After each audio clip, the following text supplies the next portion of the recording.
District ya Chegegwa okuja abebembezi ekatunga sente ziri kurenga billion 10 okombeka irwaro ishomero enkuto embuga nkuru za district kandi zikaruga mu kitongole kya Dr. Deep enganzi y'ihanga Robin Nabanja owali omwanya ogwo agwerirwe akagwe oko kube kuri kurambura zimwe a project is enkuto ya billion emwe na million runana age motoka ezimwe zikarabamu.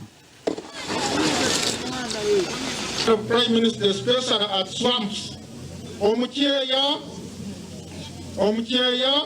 the contractor has started compacting the soils, but there are no culverts at all.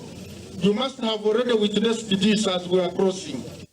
Nabanja okurambura oko akutandikira hirwaro lya Chegegwa General Hospital nabwanyuma yazachombeko cha district ekibura kugira ngo batireho billion 2.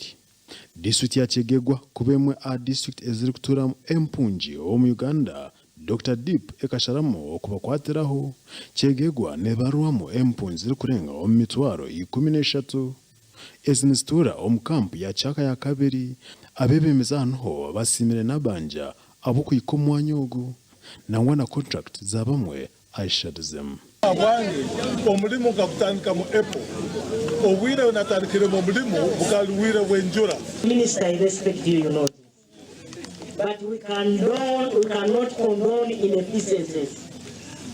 For me, using the powers I have as a Prime Minister, I have terminated the contract. That we as Chegegwa district have benefited a lot through Dr. Deep. We have benefited a lot through hosting the refugees. Muka district ya Chegegwa tukaba tura blacklisting ile upekasi.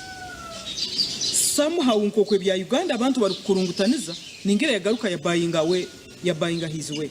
Nabanja atakarujira omwanya ogu ahendira arokuragira okubingwa kwa engineer wa Dr. Deep omanyurenka Henry abaho focal person wa Dr. Deep obesere Hilary Agaba yayongera yaragira na kao wa Chegegwa ayemereze engineer wa district obesere Richard Baruku abukuba ababona baza kuba bakoregine hamwe okora ebi byayisire eby'ekishobobo.